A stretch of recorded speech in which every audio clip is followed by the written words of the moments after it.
안녕하세요. 평택대학교에서 동양문명사를 가르치고 있는 조청년입니다. 오늘 강의는 저번 시간에 못했던 제자백과 사상을 살펴보고요. 그 다음에 이 통일왕조를 중국에서 처음으로 통일왕조를 이룩한 진과 그 다음으로 나타나게 되는 한나라에 대해서 살펴보도록 하겠습니다. 자, 오늘 강의는요, 먼저 학습 개요를 살펴본 뒤에 이 제자백과 사상을 살펴보도록 하겠습니다.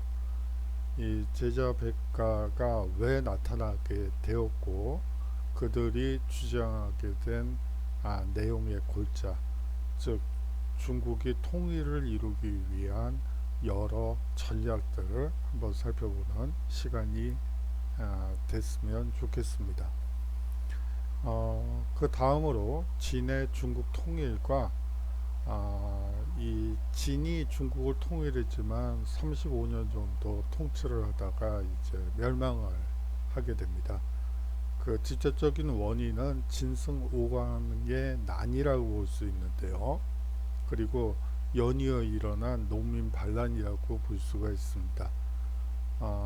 그 과정을 통해서 진이 통일을 이룰 수 있는, 어떻게 보면 그것은 진나라가 가지고 있는 빛과 그림자라고 볼 수가 있죠. 그 뒤에 건국하는 한까지 한번 초창기 역사까지 살펴보도록 하겠습니다. 학습 개요는 이 제자백과 사상이 나타난 이유와 그들이 가지고 주장한 사상의 골자를 한번 여러분들과 얘기해 보도록 하겠습니다. 다음으로 진의 중국 통일이 가지는 의미에 대해서도 한번 다뤄보려고 합니다. 앞서 얘기한 바대로 진승 오강의 난이 일어난 이유에 대해서 한번 살펴보고요. 그로 인해서 진이 멸망한 후에 한이 건국하는 그 부분까지 한번 살펴보도록 하겠습니다. 자, 제자백가의 시대가 열리게 되죠. 이 춘추전국 시대는요, 우리가 산업화를 진행하는 과정에서 전통적 가치가 무너지고 혼란 속에서 새로운 가치관의 수립에 골몰했던 것처럼 당시의 중국도 사실상 앞서 얘기한 바대로 제2의 농업혁명 이래 시족 공동체적 질서에 기반한 주의 무슨 제도라고 했었죠? 그래요. 주나라의 봉건제도와 예문화가 중심적 지위를 상실한 상태에서 새로운 가치관의 정립을 위해 치열한 탐색의 과정을 겪고 있었습니다. 이제 제2의 농업혁명이 이루어지면서 그리고 철기 문화가 나타나기 시작하면서 시족 공동체적인 질서가 완전히 붕괴된 것이죠. 그 토대 위에서 어떻게 하면 이 춘추전국 시대를 종식시킬 수 있을까를 고민하기 시작한 것입니다. 거기에 저마다 통일의 주인공이 되고자 했던 각국 군주 간의 경쟁은 사상의 발달을 더욱 촉진시켰죠. 춘추전국 시대는 중국 사상의 황금기로 제자백가 시대라고 불립니다. 여기서 자는 선생을 존대하여 부르는 명칭이고요. 가는 저술가 혹은 사상의 한 흐름을 이룬 학파라고 보시면 될 것 같습니다. 춘추 전국 시대는 많은 사상가들이 수많은 사상을 다투어 탄생시켰던 중국 사상에 걸출한 시기다 라고 볼 수가 있겠죠. 춘추 말기에 최초의 선생으로 등장한 누구일까요? 그래요.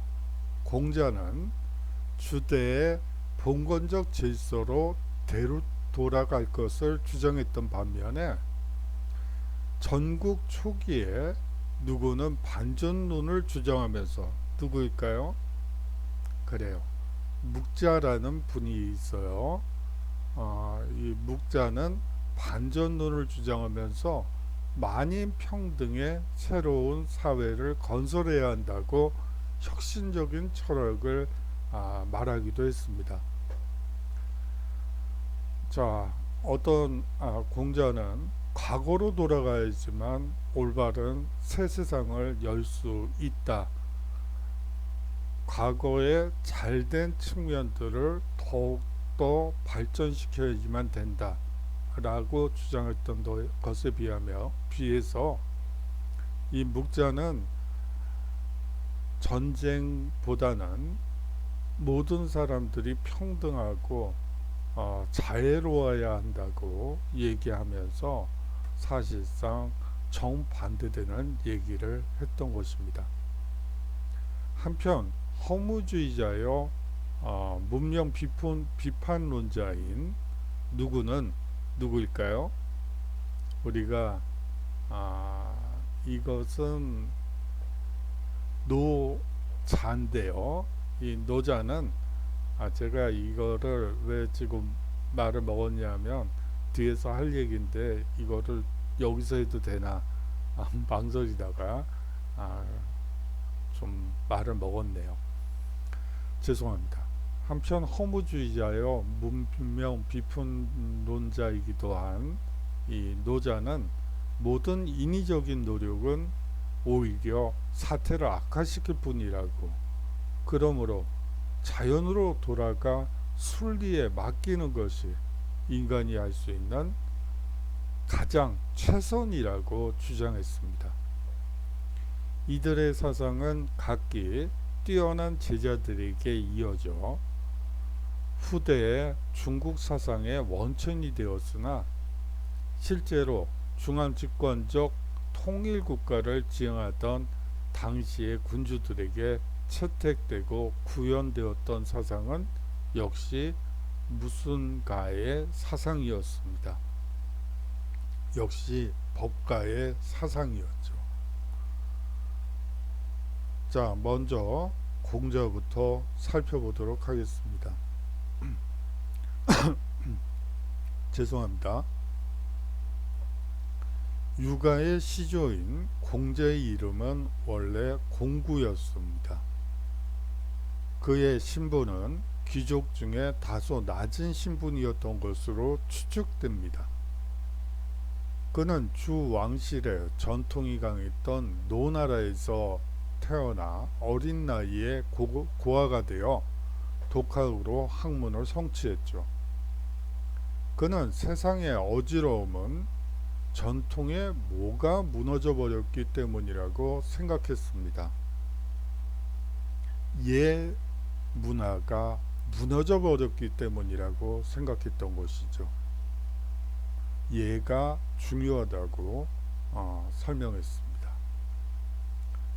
그가 가장 존경에 맞지 않았던 주공과 같은 성인 군자가 출현하여 이 난세를 수습해 주기를 기대했습니다. 그는 실제로 어진 정치를 펼칠 군주를 찾아 14년간 전국을 주유했으나 돌아다녔죠. 뜻을 이루지 못하고 고향에서 후세를 교육하는 데 전력을 기울이게 됩니다. 유교의 경전이 된 오경은 5가지 경전, 오경은 그가 제자들을 교육하기 위해 만든 교과서를 기초로 뒷날 만들어진 것이죠. 이 교과서라는 표현이 있는데 교과서를 가지고 수업을 한 건 아니고요. 사실은 제자들이 공자가 얘기한 것을 적어 놓은 책자, 공책들이 발견이 되고 그 공책을 기반으로 해서 교과서가 편집되었다고 보시는 편이 훨씬 더 맞습니다. 공자는 뭐 경전을 만들어 놓고 교육을 시킨 것이 아니고 일단 수업을 하고 그것을 제자들이 꼼꼼하게 적어 필기를 한 것을 기반으로 후세 사람들이 그것을 정리한 것이 오경이라고 보시면 돼요. 그의 제자는 그거는 뭐 유교 경전뿐만이 아니고 불교의 경전 역시 제자들이 정리한 것이다 라고 보시면 됩니다. 그렇고요. 그의 제자는 모두 3,000명이나 되었다고 하는데 학업을 익힌 후 관리로 등용되기를 입신양면하기를 바라던 평민들이 많은 수를 차지했다고 합니다. 이 유가사상의 핵심은 그의 핵심을 한번 살펴보도록 하죠. 그의 사상의 핵심은 뭐 다른 것보다도 어짐, 인과 예입니다. 인이 사람을 사랑하는 마음이라면 예는 사랑을 표현하는 방법이라고 볼 수 있겠죠. 우리가 어떤 밥을 먹을 때 밥그릇이 있어야지 되겠죠. 그냥 밥솥에 있는 거를 그냥 막 떠먹을 수는 없는 거잖아요.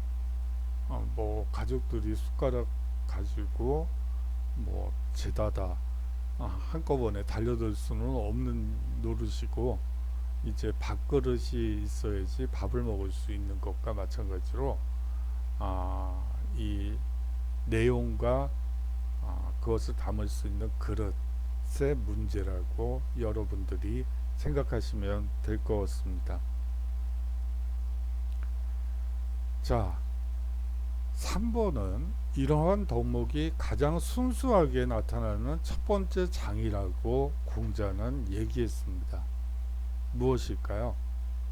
그래요, 가족이죠. 작은 단위부터 인과 예를 실천하게 되면 더 넓은 세상이 그렇게 교화될 것이라고 주장했습니다.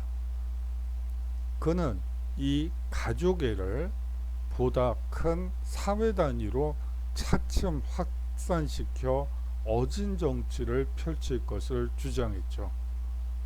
공자의 이는 전국 중기의 맹자에 의해, 예는 전국 말기의 순자에 의해 더욱 구체화되었습니다. 맹자는 성선설에 기초하여 무슨 정치의 구현을 강조했죠. 무슨 정치일까요? 그래요, 왕도 정치. 뭐 조선시대에 이 왕도 정치냐 신권 정치냐를 두고 갈등이 일어날 때 왕도 정치라고 보시면 될 것 같고요. 순자는 성학설에 의거하여 환경과 후천적 학습의 중요성을 중요하게 여기게 되죠. 그래서 법의 중요성도 크게 부각되었습니다. 원래 인간은 사악하기 때문에 환경과 후천적 학습이 중요하고 그것을 교육시키는 한 방법으로서 법이 중요하다고 강조했죠. 사실상 한비자와 이사와 같은 법가의 중요 사상가들이 순자의 제자였다는 점은 상당히 중요합니다. 사실 공자의 유교의 한 분파로서 볼 수 있다라고도 볼 수 있습니다. 자, 다음으로 묵자의 사상을 살펴보도록 하죠. 이 묵자의 이름은 묵적이었습니다. 그 역시 공자와 마찬가지로 노라라 사람이었죠. 그러나 공자보다는 낮은 신분이라 추측되고 있어요. 이 출신 신분이나 그런 것들이 기록에 나와 있지 않기 때문에 단지 그들의 사상을 통해서 이 사람들은 신분이 이렇겠구나 라고 짐작할 뿐입니다. 초기에 공자의 사상에 심취했던 그는 공자의 인이 차별적인 사랑임을 깨닫고 무차별적인 사랑을, 모든 것을 포용하는 사랑을 주장하게 되죠. 그의 사상은 무슨설로 일컬어지는데 이 설에 의하면 다른 사람의 신체, 가족, 국가를 자기의 것과 똑같이 여기는 것이라고 말했습니다. 우리가 이 묵자의 사상을 보통 겸해설이라고 얘기를 합니다. 이 겸해란 사실상 다른 사람의 신체, 즉 다시 말하면 내 신체죠. 다른 사람의 신체가 내 신체와 똑같다. 내가 아프면 남도 아픈 거죠. 남이 고통받으면 곧 내가 고통받는 것과 같은 것이다 라고 주장하면서 반전 사상을 강조하게 됩니다. 빈번한 전쟁은 각국의 군주의 이기적인 발상에서 나온 것이므로 전쟁은 즉각 중지되어야 하며 육아에서 미화되는 귀족들의 호화로운 장례도 중지되어야 한다고 주장했었죠. 그는 단순히 사상의 주장에 머물지 않고 스스로 사상의 모에 앞장섰습니다. 실천에 앞장섰죠. 직접 신성한 노동에 종사했으며 근건절약의 생활을 실천했고요. 그의 평등의식과 검증을 요구하는 논리적 사고방식은 사실상 모모에 대한 비판으로까지 나아가게 됩니다.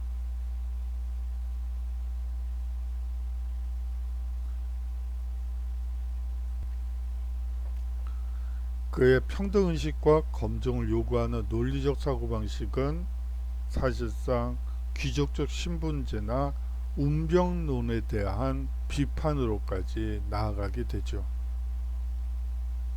자, 다음 노장 사상을 살펴보도록 하겠습니다. 이 도가의 시조는 노자였습니다. 이름은 이이고요. 초나라 사람이라고 알려져 있는데요. 그가 실제로 실존 인물이었는지에 대해서는 사실은 의문시하는 사람들이 상당히 많습니다. 그냥 신선이 내려와서 얘기한 거다. 뭐 이런 식으로 얘기되는 경우가 많아요. 뭐 보통 노장사상의 특징 중에 하나가 신선사상이기 때문에 또 그런 전설적인 얘기들도 나타나게 되는 것 같아요. 그의 사상은 전국 말기 장자에 의해 정리되어 흔히 우리가 노장사상이라고 말하죠. 도가의 중심사상은 도입니다. 도란 사물의 근본을 따져 나갈 때 맨 마지막에 남는 골자입니다. 가장 중요한 것이죠. 즉 우주 만물의 생성 원리, 생성 근원으로 천지 만물을 초월해 있으면서도 천지 만물이 벗어날 수 없는 위대한 힘이라고 그는 주장했습니다. 그것은 유일하고 절대적이며 불변하는 것이고 이 도를 제외하면 우주적 존재들은 모두 상대적이고 허무해서 서로 대립되는 것들의 그 대립조차 정말 무의미한 것이다 라고 얘기한 것이죠. 인간의 인식에는 한계가 있어서 도라고 말해지는 것은 이미 도가 아니다 라고까지 얘기합니다. 모든 인위적인 노력은 도로에서 멀어질 뿐이라고 얘기하죠. 사실상 이것만이 인간이 선택할 수 있는 최상의 것이며 문명 이전의 원시 사회로 복귀할 수 있다면 그때야 인간은 가장 행복할 수 있다고 얘기하고 있습니다. 이것이 무엇일까요?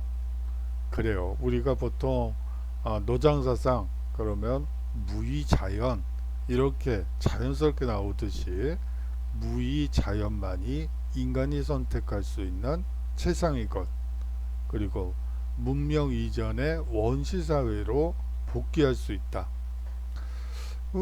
노장사상과 공자의 사상은 전부 과거로 돌아가자는 얘기네요.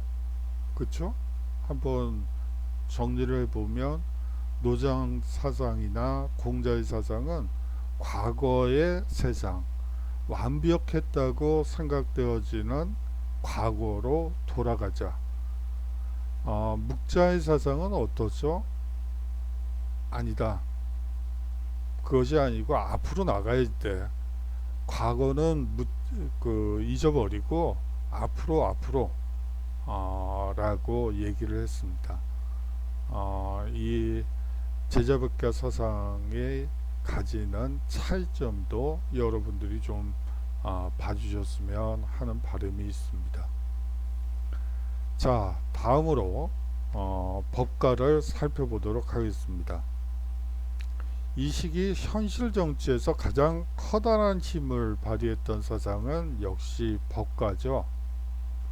아까도 말씀드렸다시피 공자의 아주 먼 제자뻘인 순자의 제자들이 대부분 법가로 가게 됩니다. 그렇기 때문에 유가와 법가는 사실상 큰 범죄에서 보면 하나라고 볼 수가 있어요. 당시의 군주들은 제자 백가의 사상에 모두 귀를 기울이고 때로는 고개를 끄덕이기도 했으나 실제로 구현한 것은 법가의 사상이었습니다. 이회, 상왕, 신부래 등의 관료들은 모두 법가의 선구자들이며 진의 통일도 이사 등의 법가적 실천에 의해 이루어진 것이었죠. 법가의 사상을 완성한 사람은 전국 말기에 이 사람입니다. 우리가 보통 법가하면 누가 생각이 나시죠? 그렇죠. 한비자입니다. 그는 역사의 뭐를 믿었습니다. 이것을 믿었습니다. 이것이 무엇일까요? 자, 그는 역사에 여러분들이 많이 요 근래에도 들어보셨을 얘긴데요. 역사는 진보한다고 생각을 했어요. 역사의 진보를 믿었습니다. 현명한 군주는 고대사를 모범으로 삼아서는 안 되며 현실의 상황을 직시하고 이에 상응하는 조처를 취해야 한다고 주장했던 것이죠.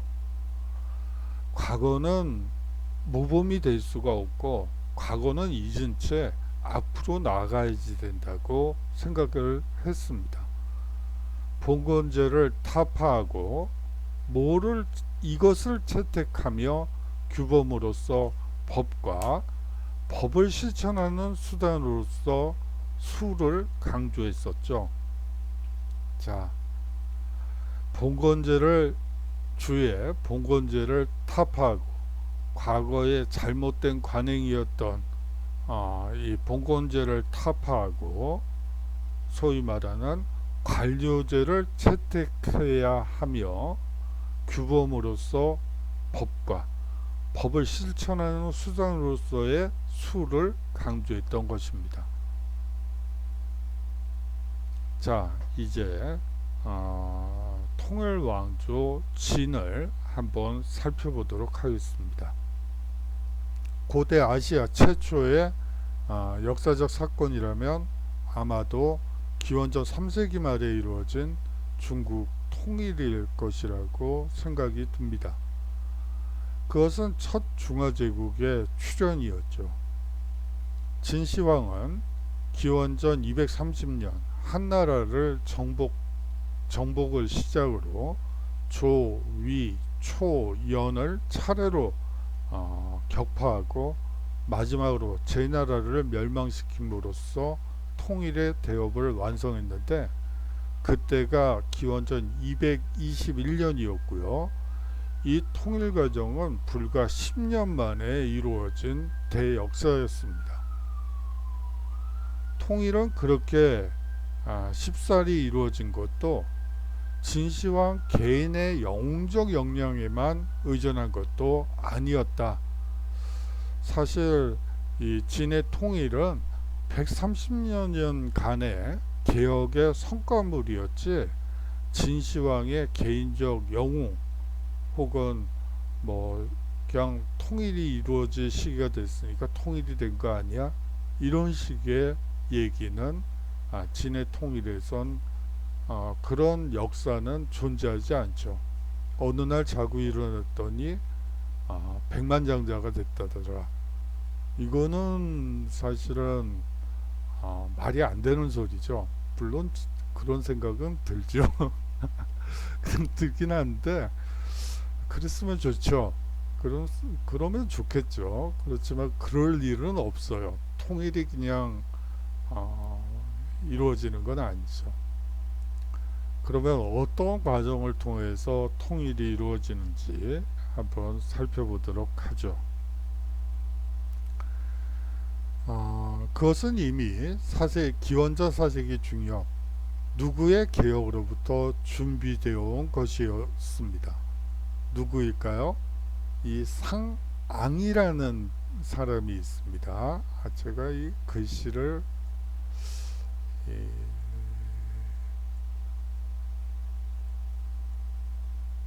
앙이에요. 상앙이라는 분이 있습니다. 이 상앙의 개혁으로부터 준비되어 온 것이었습니다.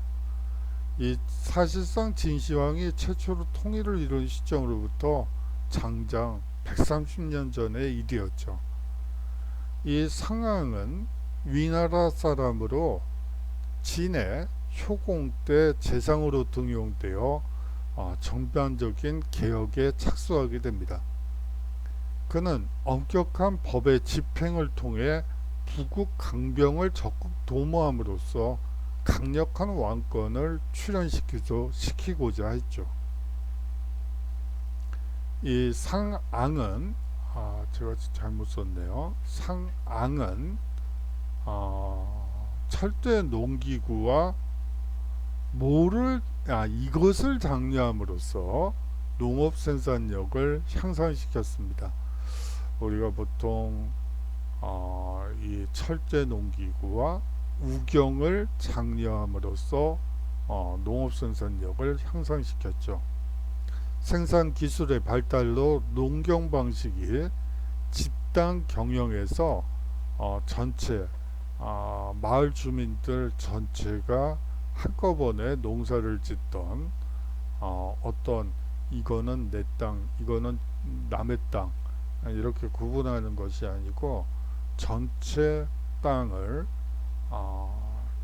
어떻게 보면 공산주의가 지금도 집단 농장 경영을 하고 있는 거랑 똑같다고 생각하시면 될 것 같아요. 그래서 무슨 단위의 경영으로 변화하게 됩니다. 이 단위가 무엇일까요? 변화하자 C족 공동체는 심각하게 붕괴되어 갔죠. 자, 이 단위가 무엇일까요? 여기서는 소가족 단위로 이 농경 단위가 변질된 거예요. 즉 C족 공동체 중심으로 땅을 경계가 없는 거죠. C족이 한꺼번에 동원이 돼서 농사를 짓던 체제에서 이제 소가족 단위로 이 변화되게 된 것이죠.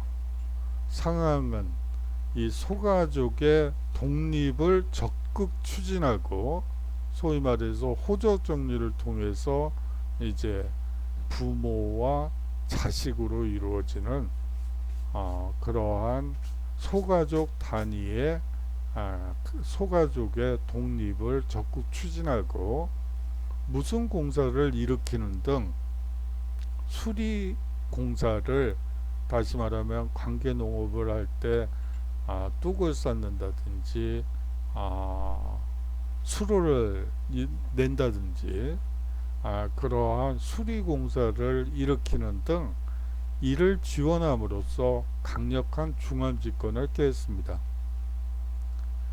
사실상 이것은 엄청난 변화를 야기할 수밖에 없었죠. 부자 형제 간의 분가가 적극 추진되었고 변방의 황무지는 이제 우경을 통해서 비옥한 농토로 바뀌어 갔습니다. 상황은 귀족들의 각종 특권을 폐지했으며 평민이라 할지라도 전투에서 뛰어난 공적을 세운 이에게는 관직과 토지를 주었습니다.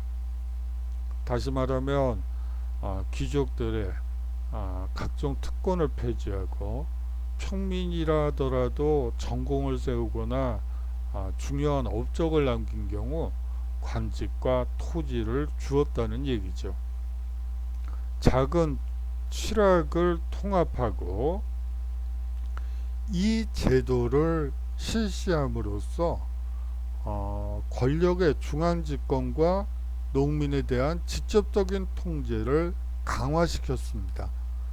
여기서 말하는 이 제도는 무엇일까요?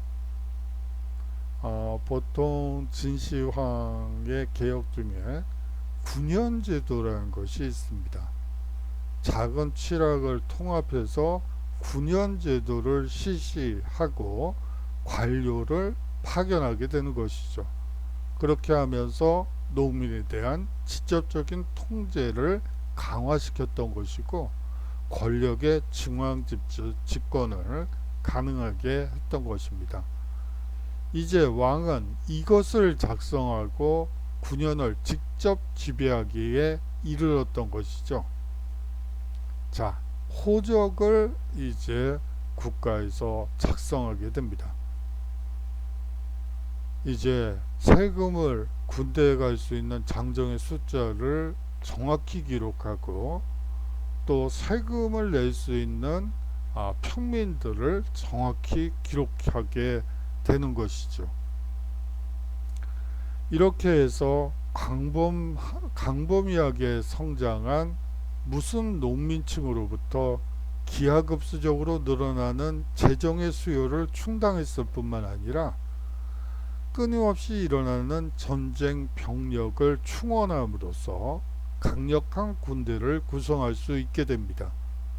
자영 농민층으로부터, 이 자영 농민층이라는 것은 상당히 중요하죠. 세금을 내는 주체이자 군대에 가는 장정들이에요. 지금은 국민 개병제가 돼서 모든 국민이라면 군대에 가지만 이 당시에는 노비라든지 그런 사람들은 군대에 갈 수가 없었죠. 근데 여하튼 이 자영 농민층, 세금을 낼 수 있는 사람, 군대에 갈 수 있는 사람의 숫자가 대폭 늘어난 것은 이 상황의 개혁부터 시작된 것이라고 볼 수가 있겠죠.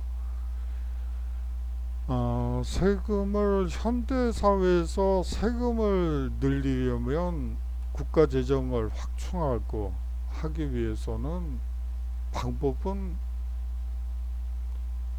소위 말하는 정규직의 숫자를 늘려야지 되죠. 그리고 자영업하는 사람들이 자유롭게 영업 활동을 할 수 있게끔 하는 게 지금으로서는 재정을 늘릴 수 있는 유일한 방법이에요. 그런데 비정규직만 늘고 있고, 자영업자들은 코로나 때문에 망해가고 있고, 참 걱정이 한두 가지가 아니에요. 이 통일을 준비해야 되는, 제가 너무 앞으로 나갔네요. 여하튼 걱정이 많네요. 그래요. 이렇게 자영농민층의 숫자를 늘림으로써 재정과 군병력을 동시에 확충했다. 이것이 상항의 개혁의 핵심이고요. 또 9년 제도와 호적을 작성했다는 것도 상당히 중요한 개혁 성과 중에 하나입니다. 여기에 더해서 진해 통일은 상항 때부터 이루어진 막강한 경제력과 군사력을 기반으로 범수의 유명한 모모 등 이것 등 뛰어난 군사 전술이 결합하여 이루어지게 됩니다. 이 범수라는 학자는 군사 전략 전문가로서 원교 근공책이라는 전술을 씁니다. 원교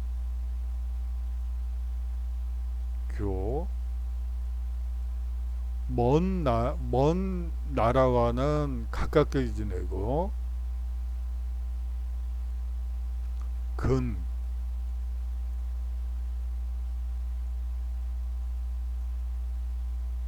가까운 지역을 친다는 거죠. 이렇게 가까운 나라를 먼저 공격하되 먼 나라와는 친교를 맺으니 각국은 고립된 속에서 하나씩 각계 격파당하게 됩니다. 자, 봉건제도의 폐지와 앞서 얘기한 일본제를 실시했죠. 이제 이러한 힘을 바탕으로 이제 시황제가 등장하게 됩니다. 전제군주 시황제의 명령은 모모를 통해 이것을 통해 지방의 말단에까지 이르게 됩니다. 자, 이게 무엇일까요? 바로 9년제를 통해 지방의 말단에까지 이르게 되죠. 간접 통치 방식인 봉건제는 폐지되고 봉건제가 전국에 걸쳐 시행되게 됩니다. 전국은 36개의 군으로 나뉘고 군 밑에 현, 향, 정, 리를 두었습니다. 지방의 행정 책임자는 독자적 세력을 가진 지방의 이것이 아니라, 자, 이것이 무엇일까요? 토착 세력, 호족이 아니라 토착 세력이라고 보는 게 맞을 것 같아요. 지방의 토착 세력이 아니라 중앙에서 황제의 대행자로 파견되어 황제의 충성스러운 이것으로 대치되었죠. 관료로 대체되었습니다. 이제 황제는 백성들을 직접 지배하게 되었으며 최초로 중국 전역은 중앙 집권적인 하나의 통치 체제 속에 들어가게 되었죠. 자, 통일 작업을 한번 보도록 하죠. 수도, 진해 수도가 어디죠?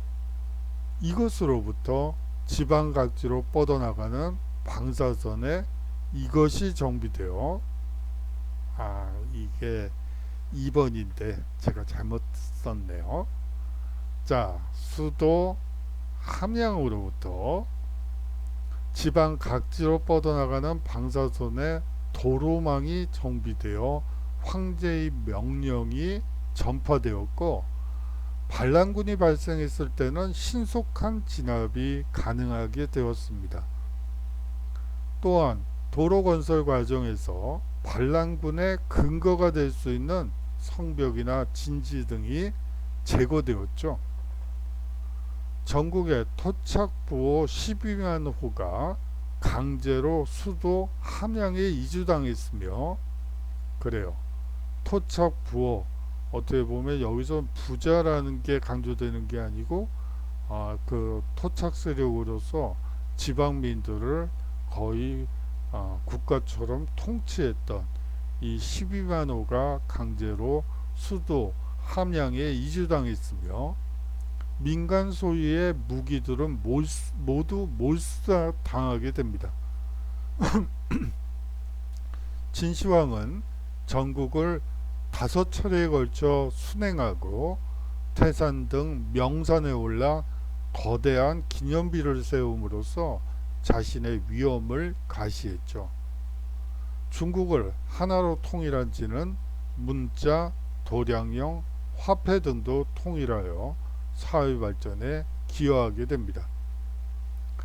그래요. 여기서 핵심은 사실상 문자, 도량형, 그리고 화폐의 통일이에요. 이것이 통일됨으로써 사실상 중국이 하나의 경제권이 형성된 것이죠. 도량형이라고 그러면 자라든지 무게를 다는 체중계, 이러한 것들을 얘기하는데요.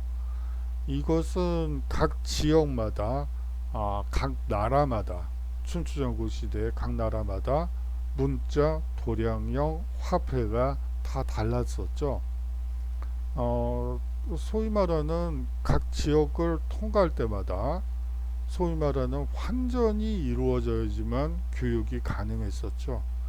그것을 하나의 경제 체제로 통일했다는 의미를 가지고 있습니다.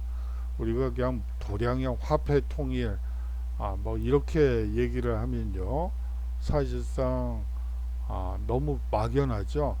이것은 사실상 각 지방마다, 우리식으로 하자면 각 도마다 지방화폐들이 있었던 거예요. 물론 요새는 지방화폐들이 또 나오고 있기는 하지만, 여하튼 그렇게 되면 단일 경제권으로서의 의미가 희석되죠. 그렇기 때문에 사실상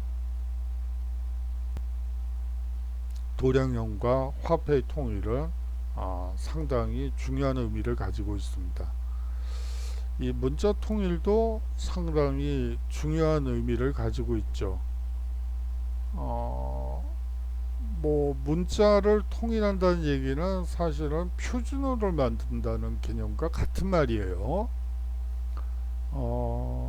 제가 초등학교 다닐 때, 국민학교 다닐 때 이제 그때가 70년대였죠.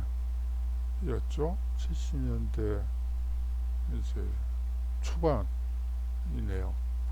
근데 이제 그때 지방에서 이제 올라온 친구들이 많았어요. 그래가지고 이제 사투리를 쓰면은 상당히 혼났어요. 표준어를 써야지 어떻게, 그러면 그냥 그 줄에 있던 애들이 제자 불려 나가서 그냥 두들겨 맞았죠. 빠따라고 아시나? 요새는 뭐 그런 게 있을 수가 없죠. 뭐 군대에서도 그거는 안 될 것 같은데, 뭐 저희 땐 가능했지만 지금은 아마 그렇게 했다간 거의 뭐 영창에 가야지 되겠죠. 뭐 그래요. 뭐 그런데 여하튼 그 당시에는 사투리를 쓰면 상당히 아주 경을 친다는 말이 맞아요. 그래서 그냥 뭐 그냥 그때 생각이 나네요. 많이 맞았죠.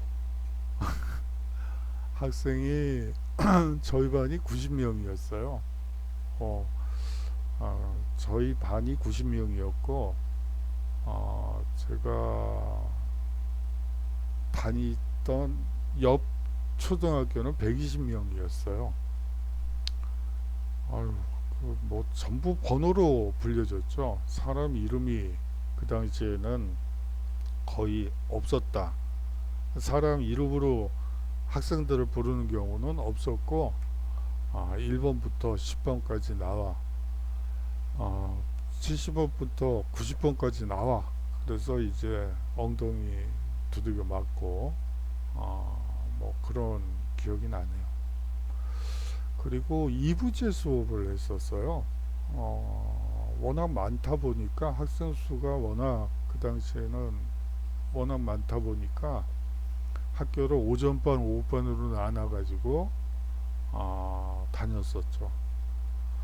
뭐 시험 볼 장소가 없어서 운동장에서 시험 본 적도 있었어요. 요새는 뭐 중학교 2학년 때까지 시험을 안 본다고 하더군요. 저희는 초등학교 때부터 그냥 뭐 단어 평가부터 시작해서 그냥 시험의 연속이었는데, 그리고 시험 끝날 때마다 엉덩이가 진물이 날 정도로 두들겨 맞았죠, 선생님한테. 어렸을 때부터 공부를 잘했던 건 아니어가지고 놀아야죠. 아, 그 튼튼한 뭔가. 제가 지금 무슨 얘기를 하고 있죠? 죄송합니다. 여하튼 너무 옆으로 갔네요. 지금 기원전 얘기를 하고 있는데 이게 뭐죠? 1970년대 초반을 얘기하고 있으니까 참 황당한 일이네요. 죄송합니다. 자, 이 앞서 경제통합을 설명을 드렸는데요. 이제 사상통일을 이루게 됩니다. 민간인들에게 당시의 지배 이념인 법가사상과 실용서적, 여기서 말하는 실용서적은 농사라든지 농사 지을 때 이럴 땐 이렇게 하고 저럴 땐 저렇게 하라는 그 농서, 아니면 전복서, 그러니까 점치는 서, 이런 실용서적들을 제외한 어떠한 책의 소지도 금지시켰고요.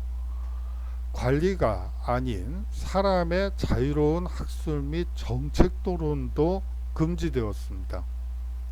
전국에 있는 수많은 서적들이 금서로 취급되어 관에 수거되고 잿더미로 변했죠.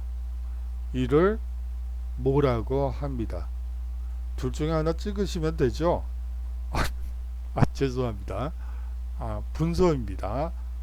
또 옛 서적에 대해 논의하는다는 사형에 처해졌고, 옛 것을 찬미하고 진을 비방하는, 진나라를 비방하는 자는 일족을 멸한다는 법령이 반포되었습니다.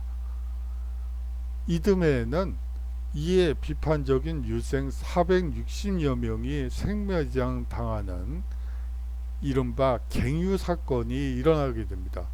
우리가 보통 분서 갱유라고 그냥 붙여서 얘기를 하지만 사실은 분서와 갱유는 다른 것이죠.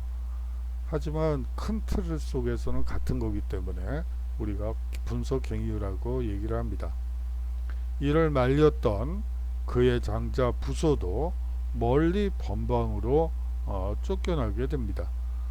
이 사건은 독재적 국가 권력에 의해 사상과 학문의 자유가 억압되었던 최초의 선례였던 것이죠. 그래요. 어떻게 보면 국가 권력에 의한 사상 통제,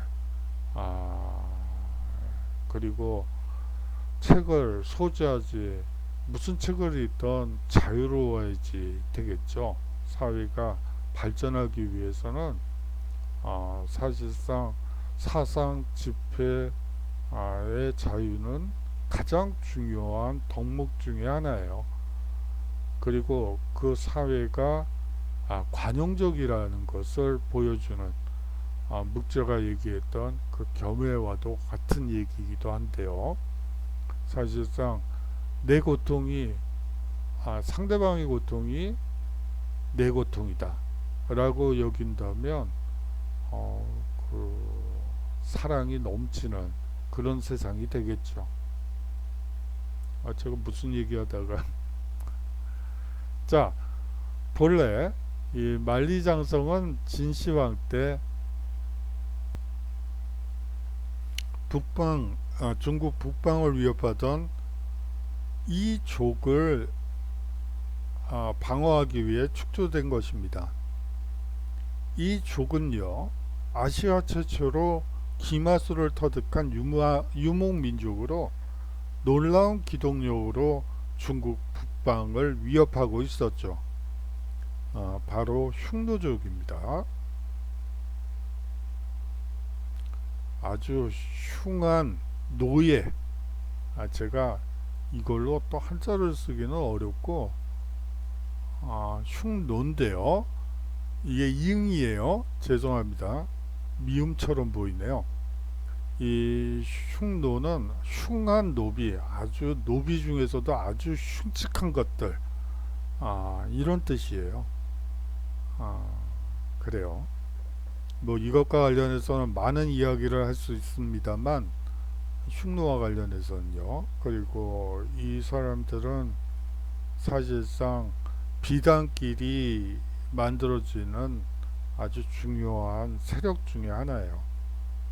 그렇기 때문에 뭐 또 헝가리가 이들이 아닌가 하는 주장부터 여러 가지 주장들이 있고 이야기할 부분이 많지만 여기서는 이걸로 일단 끊을게요.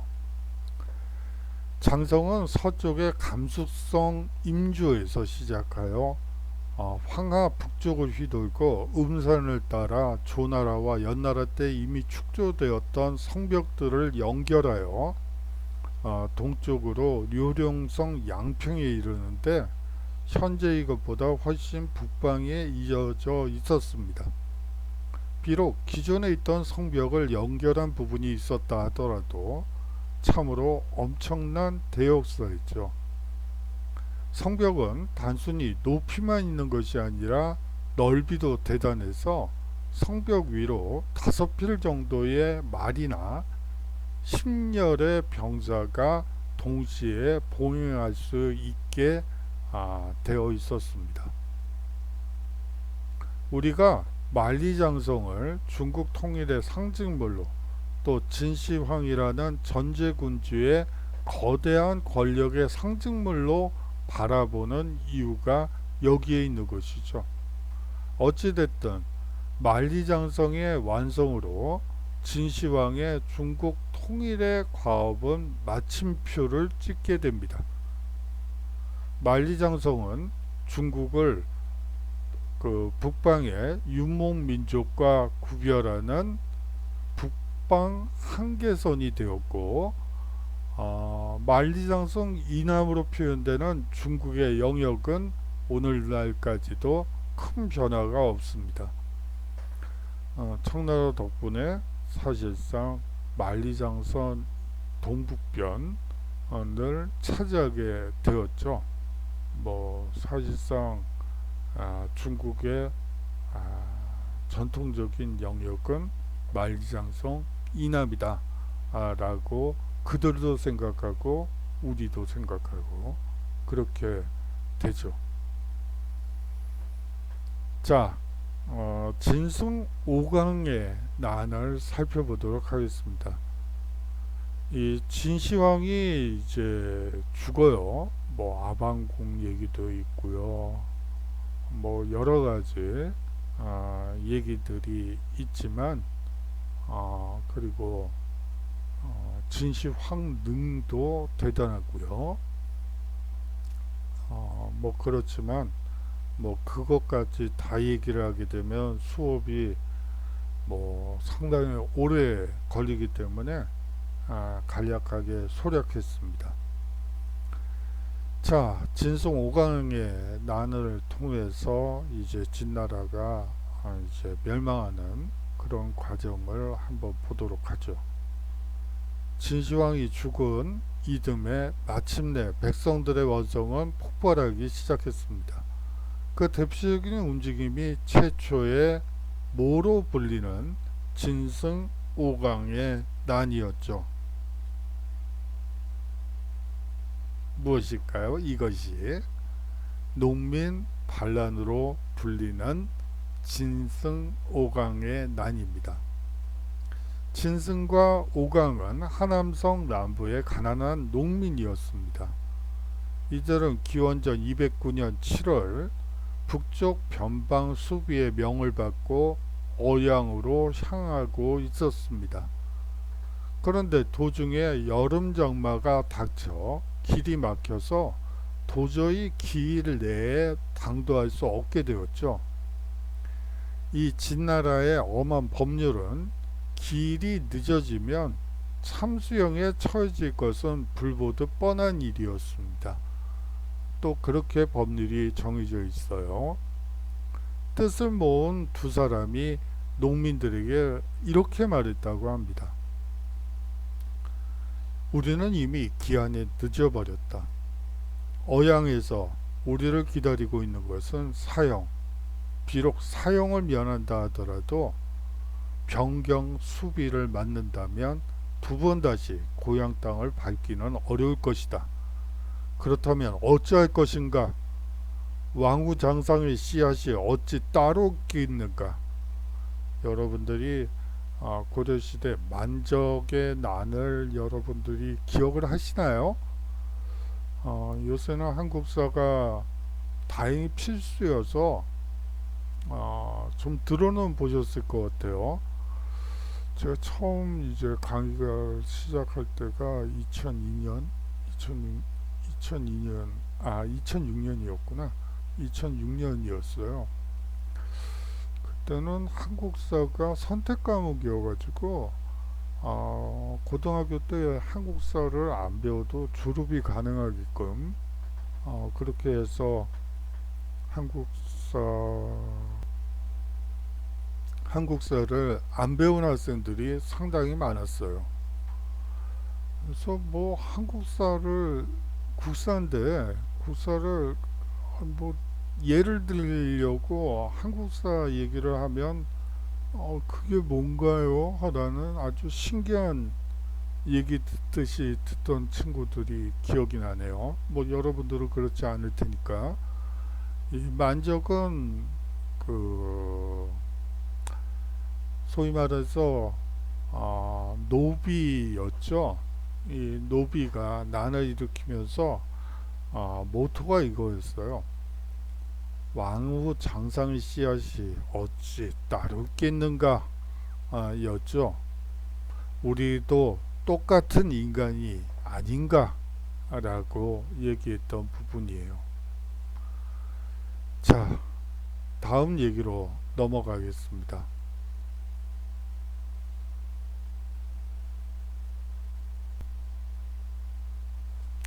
다음 얘기로 넘어가려고 했더니 이 한으로 넘어가면 너무 시간이 길어질 것 같아요. 그래서 일단 여기서 수업은 종료를 하고요. 여러분들이 이제 5주차니까 과제를 제출해야지 되는데요. 이 뒤에 거는 빼시고요. 이 제자백가 사상이 나타난 이유와 그들의 사상을 한번 정리해 보시던가요? 아니면 진의 중국 통일이 가지는 의미와 통일 과정의 불협화음을 한번 설명해 하는 그런 과제를 제출해 주시거나 이 진송 5강의 난이 일어난 이유와 진의 몰락 과정을 설명하는 이 세 가지 중에 마음에 드시는 거 한 가지만 제출해 주시면 되겠습니다. 메일은요, 모든 과제는 이쪽으로 받도록 하겠습니다. 뭐 아직까지도 뭐 네이버로 보내주시는 분도 있습니다만 뭐 거기에 대답은 합니다만 되도록이면 이쪽으로 보내주세요. 요새 또 중간고사 관련해서 학교들에서 행정 메일들이 지금 또 쏟아져 들어오고 있어요. 그렇죠. 뭐 혼란스럽죠. 뭐 이놈의 코로나는 무슨 이렇게 장기간, 이게 벌써 몇 개월이에요. 그냥 1년 내내 가네요. 뭐 앞으로 2개월 남았습니다만 그렇고요. 아, 여하튼 지금 쏟아져 들어오고 있기 때문에 제가 놓치는 경우가 있기 때문에 이 메일로, G메일로, 제가 발음이 안 좋은가 봐요. 잘못 보내시는 분들도 계시니까요. 이 메일로 보내주셨으면 하고요. 이거는 숫자 0이에요. 여기다 또 무슨 표기를 하면 또 헷갈리실 테니까 전혀 새롭지 않은 역사, 진부한 역사. 그것까지 가면 안 되겠다. 여하튼 그런 이 메일로 보내주시고요. 이 제가 셋 중에 하나를, 과제 리포트를 셋 중에 하나를 내라고 하시니까 중간고사 대체 리포트를 셋 중에 하나만 내면 되는 건가요? 하고 또 묻는 분들도 계십니다. 제가 세 개를 쓴 데는 그만한 이유가 있겠죠. 뻐꾸기가 오는 데는 그만한 또 사연이 있겠죠. 그냥 울지는 않을 거예요. 세 개를 보냈을 때는 세 개를 다라는 의미에서 보냈던 것이죠. 반드시 제출해 주시고요. 그런데 지금 말이죠. 벌써 추석도 되기 전에 보내주신 분들도 계세요. 어떻게 그게 가능한지 상당히 좀 그렇고요. 제가 사양하겠습니다.